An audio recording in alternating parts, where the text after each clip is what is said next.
Oceania পৃথিবীর সবচেয়ে বিস্তৃত সমুদ্র বেষ্টিত অঞ্চলগুলোর একটি। এটি মূলত প্রশান্ত মহাসাগর জুড়ে ছড়িয়ে থাকা অসংখ্য দ্বীপ, প্রবাল দ্বীপ ও একটি বড় স্থলভাগ নিয়ে গঠিত।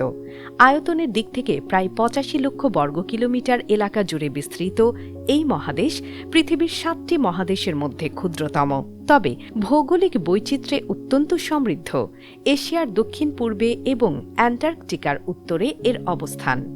ওশেনিয়াকে সাধারণত ৪টি উপ অঞ্চলে ভাগ করা হয়: অস্ট্রেলিয়া, মেলানেশিয়া, মাইক্রোনেশিয়া ও পলিনেশিয়া। এই মহাদেশের ১৪টি স্বাধীন দেশ হল অস্ট্রেলিয়া, ফিজি, কিরিবাতি, মার্শাল দ্বীপপুঞ্জ, Micronesia, Nauru, New Zealand, Palau, Papua New Guinea, Samoa, Solomon দ্বীপপুঞ্জ, টোঙ্গা, টুভালু, ভানুয়াতু। এর মধ্যে অস্ট্রেলিয়া ভৌগোলিক ও অর্থনৈতিকভাবে সবচেয়ে বড় ও প্রভাবশালী দেশ।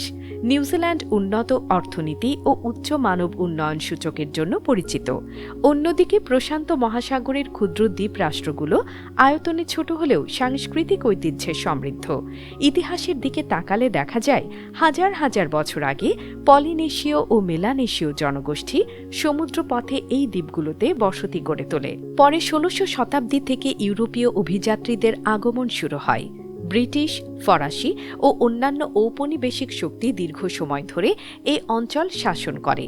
দ্বিতীয় বিশ্বযুদ্ধের সময় প্রশান্ত মহাসাগরীয় দ্বীপগুলো গুরুত্বপূর্ণ যুদ্ধক্ষেত্রে পরিণত হয়। পরবর্তীতে ২০শ শতাব্দীর দ্বিতীয়ার্ধে অধিকাংশ দেশ স্বাধীনতা অর্জন করে।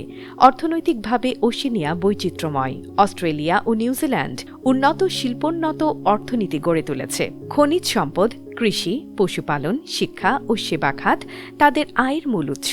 অস্ট্রেলিয়া লৌহ, আকরিক, কয়লা ও প্রাকৃতিক গ্যাস রপ্তানিতে বিশ্বে গুরুত্বপূর্ণ অবস্থান দখল করে আছে।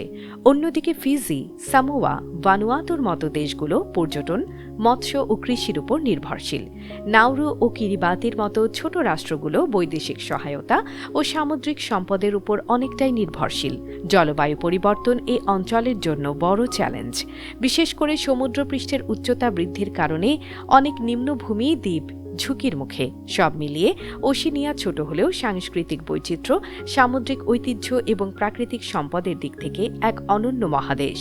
এর বিস্তীর্ণ নীল জলরাশি আর বিচ্ছিন্ন দ্বীপপুঞ্জ মিলিয়ে গড়ে উঠেছে এক স্বতন্ত্র ভূরাজনৈতিক ও অর্থনৈতিক বাস্তবতা, যা বিশ্ব মানচিত্রে আলাদা গুরুত্ব বহন করে।